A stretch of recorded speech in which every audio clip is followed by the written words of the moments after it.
Brentford 1, Arsenal 3. Listen, it's always great to start, the year with a win. Not everyone plays on New Year's Day, to be fair, anyways. And yeah, man, for this one, it was an interesting one because I wasn't even in the country, to be fair. So I missed the first half, caught the second half though. And yeah, man, seems like, we got the dub, did what we needed to do, so can't really complain about that one. Obviously, we know what we have to do. You see the Prem table right now. Liverpool are moving mad, they're not stopping. Saw how they slapped West Ham recently, like 5-0. 5-0 away. This Salah guy, I don't know. Bro's having like a second revival. It's crazy. Like, I mean, he's always been consistent in it, but I don't know. Since he came back from Turkey, he's just been moving extra different. I don't know. But listen, like I said, the only thing that we can do is just, face our front, watch what we got going on and stuff like that. And I think, that's just the best way to approach it. We know, start of this year, January, it's an active month. We know we got Newcastle, the Carabao Cup, couple important games. I mean, like the Prem, every game's important. You can't afford to lose, sight of Liverpool. 9 points is a massive gap, and there will be points where Liverpool, do drop points against other teams. We just got to be ready to capitalize because look, there's been two situations in the past. Liverpool dropped points and we didn't capitalize, right? Even though I think title hopes is looking more than sketchy. Let's just say, still you gotta go out with a fight, be consistent, whatever. And there's other competitions. There's, the Carabao Cup. Listen, I'm taking that seriously. Look, I just need a trophy. These guys need a trophy as well, for sure. You can see it. Couple years, into title races, no trophy to show for it. Then you end up looking like Poch's Tottenham. That's the issue. And this team deserve more than that for sure.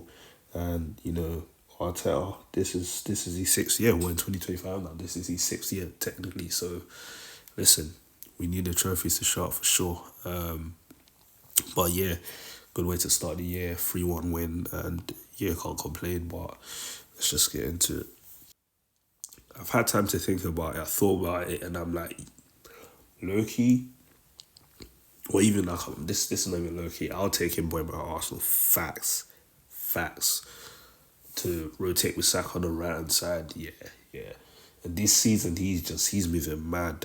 Like obviously, when Ivan Toney was at Brentford, he was linking up well with him and whatnot. With Wissa as well at Brentford. But listen, since Ivan Toney's left, and for example, when Wissa's not in the game and whatnot, still when Wemmer's there, he's shown he's about in this season in terms of his goal tally. He's just moving mad, and I actually thought he was decent player when I was seeing him in and around Ivan Toney and whatnot. But bro, he's just gone from strength to strength, to be honest. And yeah, I mean, this score was a poor one to concede. I mean, when you concede from turnovers from a poor pass, it's always one you're gonna be like, yo, that's just mad annoying. I think it was Odegaard misplaced pass. And yeah, when you don't track back and whatnot quick enough in time, it's very easy to concede a goal in a transition like this. But there's different ways. The goal could have been stopped. I think Calafiori probably wouldn't be disappointed when he looks back on it. Probably could have done a bit better with the cover in the air. I mean, Bueno, it's a good finish. I'm not gonna lie. Near post, he hit Ray with the Mbappe trick. We thought he was going far post, went near post, catches David Raya out, 1-0 down, and you're looking at it and you're like, New Year conceding within, the first half. It's not a good look, man. But yeah, that wasn't to be the story, thankfully. Because Brentford away is actually a very difficult place to go to. Let's not joke. Brentford have had a really good, home record this season. I think they have the best home record this season. In terms of away, I think the worst in the league maybe. But home, at the GTEC Community Stadium, West London, they're there popping out and showing, you feel. So, yeah. We always knew this was going to be a difficult game, to be fair. This was one of the ones on the calendar that people look at the like Brentford away. It's tough there. Yo, I mean, even after Brentford scored, they had another weird opportunity where it's like Raya parried it and it looked like it was going to bounce in and he was going to have a mare against, his former club. But got back in time on the goal line and swatted it away. But yeah, that would have been a tough one to take. Like 2-0 down at the GTEC Stadium.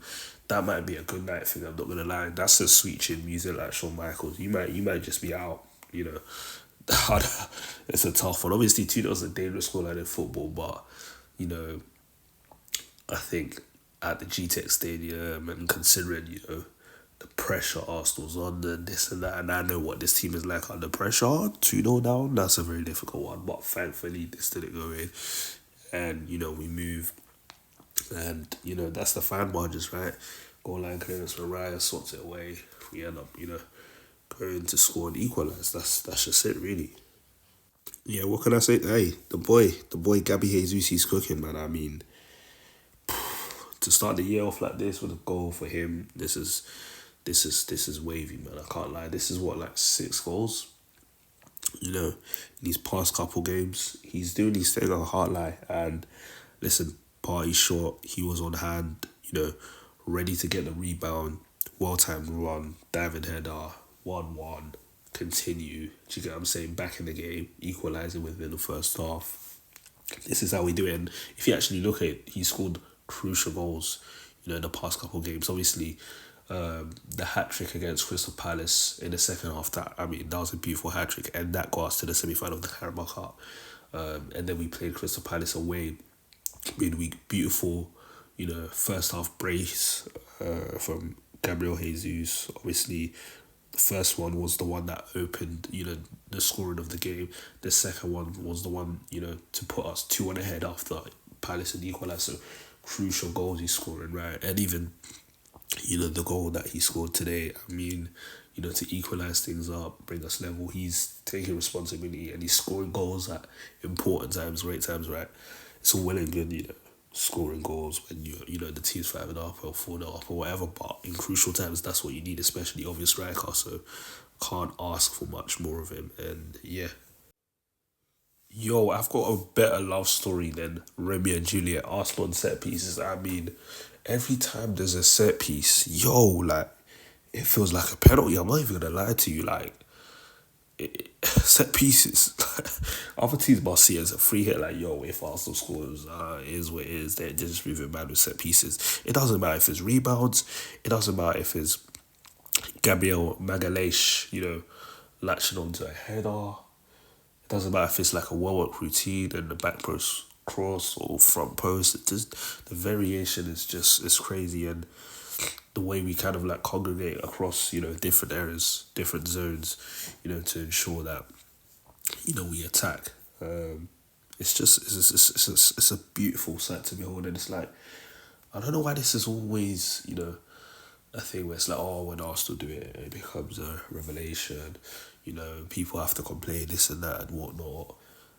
Give excuses. Set pieces have always been part of the game. Have people just not been paying attention? Like, apart from like, Stoke when they had like Rory Dillap with the long throws and all those sort of stuff, did little parts of the game. Do people not pay enough attention to set pieces? Clearly not. But yeah, if we can keep eating off of them, then it's what it is. Shout to Nico Jovet. He's definitely earning his keep, and I'm pretty sure we've tied him down to a new contract necessary because he's doing a Lord's work for sure, and he's done a lot of work for Arteta in the set piece department, of course. He even has a mural appearing. Arsenal fans are. But yeah, listen, man. Set pieces, we love him. Just to touch on Mikel Merino again, his goal today. Obviously, he started. Arteta was actually brave with the lineup, starting Wanyeri, who deserves a mention, was very good this game. And yeah, the midfield setup of Partey, Merino, Odegaard was good to see. You don't want to have an over-reliance on Declan Rice every game or whatnot. And yeah, Mikel Merino, that's the kind of stuff I actually expect from him. In terms of goal contribution, we need goal contribution from midfield. We don't have that player that's going to produce Salah numbers, so everyone needs to play their part. And listen, Saka got on Arsenal colours, and he hasn't been playing like a consistent string of games for like 90 minutes, let alone started. So hey, 2 goals on the board. Here's ways we move, man. Quite a big amount for that. And look, just to make sure the 3 points came home, Martinelli volleyed finish way past Flecken, and I mean, great work on the right hand side from Ethan Manieri. He was great in this game, and I think obviously this goal just took the game out of Brentford's reach, because obviously we got the second goal pretty much at the start of the second half, and then this happened pretty soon after, like around the 53rd minute or whatnot. But yeah, like I said, great work from Ethan Ranieri on the right wing actually, which is a position I actually think he has some credibility to have very good function there for sure. Obviously cut in with their cross. It's actually headed out by a Brentford player, but guess what? Fell into the path of Gabriel Martinelli. It's a great finish. I know there's been a lot of occasions we've seen Martinelli, sky these ones or whatever, but today wasn't that day. New Year's Day, the vibe was right. This kit, low key, we've been cooking in it. I know a lot of the time we have our alternate kit, like our third kit. People feel like that kit seems to be cursed or whatnot, but I mean, this kid seems to be doing all right. Can't complain. People definitely had negative thoughts after the Bournemouth result. Earlier on in the season when that happened, obviously in this kit as well, people were like, "Yo, I already hate this kit" or whatever. But hey, we've used the kit a couple more times. We made sure like we won't be bogged down by these kit curse allegations or whatever. Listen, we've done a thing in this kit anyway, so yeah, man, it is what it is. Overall, good day at the office. Can't complain.